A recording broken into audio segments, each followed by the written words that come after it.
नमस्कार आप सभी किसान साथियों का एक बार फिर से स्वागत है एक नई वीडियो में। साइक्लोन को लेकर एक बिग अपडेट जो कि जीएफएस मॉडल की तरफ से दिखाई दे रहा है।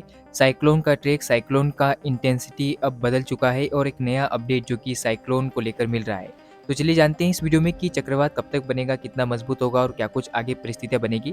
लेकिन उससे पहले आप सभी से निवेदन रहेगा, कृपया इस वीडियो को लाइक कीजिएगा, चैनल को सब्सक्राइब करना ना भूलें और बेल नोटिफिकेशन को भी ऑन कीजिएगा। और अगर आप फेसबुक पेज पर ये वीडियो देख रहे हैं तो पेज को फॉलो करना ना भूलें। फिलहाल अब आप स्क्रीन पर जीएफएस मॉडल देख सकते हैं, जिसमें आप देख सकते हैं कि एक साइक्लोनिक स्टॉर्म जो कि मलक्का के पास बना हुआ है, इसका नाम सेन्यार रखा गया है। जी हाँ, बंगाल की खाड़ी में बनने वाला चक्रवाती तूफान सेन्यार फिलहाल मलक्का के तटों के पास बन चुका है और ये सिस्टम संभावना है कि सुमात्रा की ओर बढ़ता हुआ हमें नजर आएगा। यानी कि फिलहाल इस सिस्टम के बंगाल की खाड़ी में आने की संभावना अब बेहद कम नजर आ रही है। इसके अलावा श्रीलंका के तटों के पास एक निम्न दबाव का क्षेत्र बन चुका है, जो कि आप स्क्रीन के ऊपर भी देख सकते हैं। और अब मॉडल इंडिकेशन दे रहे हैं कि ये सिस्टम काफी तेजी से बंगाल की खाड़ी में आएगा। फिलहाल अगर बात हम मलाक्का के ऊपर बनने वाले साइक्लोन की करें तो आप देख सकते हैं कि ये सिस्टम फिर से रिकवरी करेगा और संभावना है कि ये सिस्टम दक्षिणी चीन सागर की ओर बढ़ता हुआ भी नजर आ सकता है।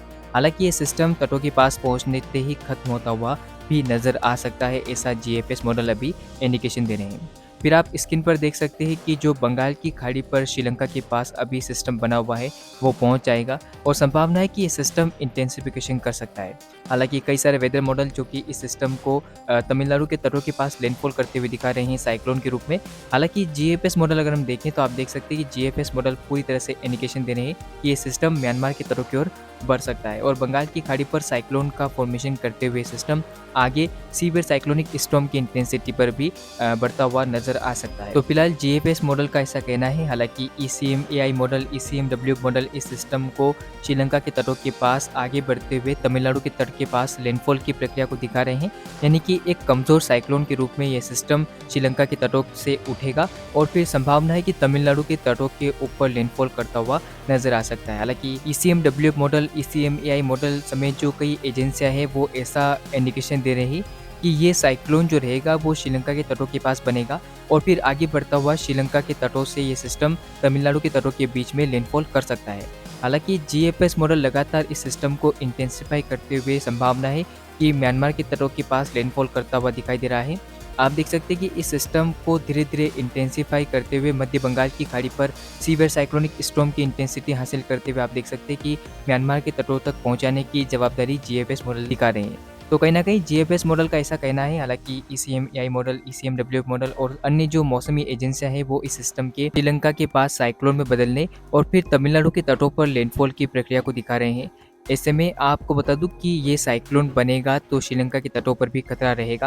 हालांकि लाइव आप स्थिति देख सकते हैं जो कि स्क्रीन के सामने है और इस समय आप देखिए कि श्रीलंका के तटों के पास एक डिप्रेशन का फॉर्मेशन करता हुआ सिस्टम नजर आ रहा है और यही सिस्टम अगले 48 घंटों में साइक्लोन का फॉर्मेशन कर लेगा। हालांकि अभी इस सिस्टम का ट्रैक क्लियर नहीं है। अगले 48 घंटों में ये स्पष्ट हो जाएगा कि ये तूफान किस दिशा में आगे बढ़ेगा।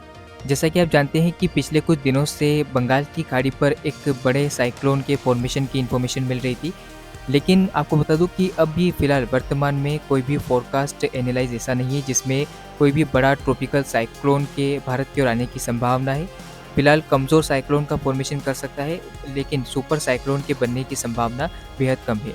हालांकि आपको बता दूं कि जो मलक्का के ऊपर अभी सिस्टम बना हुआ है साइक्लोन के रूप में, हाँ, अगर ये सिस्टम बंगाल की खाड़ी में एंटर करता और अंडमान सी से आगे बढ़ता तो हो सकता था कि कोई बड़ा तूफान बने, लेकिन फिलहाल ऐसा अभी दिखाई नहीं दे रहा है क्योंकि ये सिस्टम रिटर्न हो चुका है। यानी कि अभी ये सिस्टम संभावना है कि दक्षिणी चीन सागर की ओर बढ़ेगा। ऐसे में बंगाल की खाड़ी पर एंटर करने की इसकी कोई संभावना नहीं है। और ठीक आज से 2 दिन पहले मैंने जब वीडियो आप तक पहुंचाया था उसमें मैंने इसी बात का जिक्र किया था कि अभी थोड़ी सी जल्दबाजी होगी ये कहना कि ये साइक्लोन सुपर साइक्लोन बनेगा और कुछ मॉडल यानी कि जीएफएस, ईसीएमडब्ल्यूएफ मॉडल इस साइक्लोन को सुपर साइक्लोन तक की इंटेंसिटी में बदलने की संभावना को व्यक्त कर रहे थे, लेकिन फिलहाल अब ऐसा कुछ भी दिखाई नहीं दे रहा है। ये सिस्टम बंगाल की खाड़ी में आता तो ज़रूर ये सुपर साइक्लोन तक की इंटेंसिटी हासिल कर सकता था। तो फिलहाल ये बात अब क्लियर हो चुकी है कि कोई भी बड़ा साइक्लोन यानी कि एक्सट्रीमली सीवियर साइक्लोनिक स्टॉर्म या सुपर साइक्लोन तक की इंटेंसिटी हासिल करते हुए कोई भी सिस्टम भारत की ओर बढ़ता हुआ अभी नहीं नज़र आ रहा है। हालांकि पहले ऐसी संभावना थी, लेकिन अब ट्रैक क्लियर है और सिस्टम का जो बनने का इंटेंसिटी है वो भी क्लियर हो चुका है और फिलहाल जो मलक्का के पास सिस्टम बना हुआ है वो बंगाल की खाड़ी में एंटर नहीं कर रहा है। तो ऐसे में जो सिस्टम श्रीलंका के पास बना हुआ है वो इंटेंसिफाई होकर हो सकता है कि एक कमज़ोर साइक्लोन के रूप में बदलता हुआ नजर आए। तो ऐसे में अभी ये देखने वाली बात है कि साइक्लोन का कितना इम्पैक्ट देश भर में दिखाई देता है। तो फिलहाल ये था साइक्लोन को लेकर छोटा सा अपडेट, और जीएफएस मॉडल की तरफ से फिलहाल साइक्लोन के बंगाल की खाड़ी पर बनने की संभावना मिल रही है, और साइक्लोन हालांकि कितना इंटेंसिफाई होता है ये आने वाले समय में क्लियर हो जाएगा। तो अगले 48 घंटे बेहद अहम होंगे बंगाल की खाड़ी पर साइक्लोन के फॉर्मेशन को लेकर, और अगले अपडेट के लिए चैनल के साथ जुड़े रहे। फिलहाल इस वीडियो में इतना ही। धन्यवाद।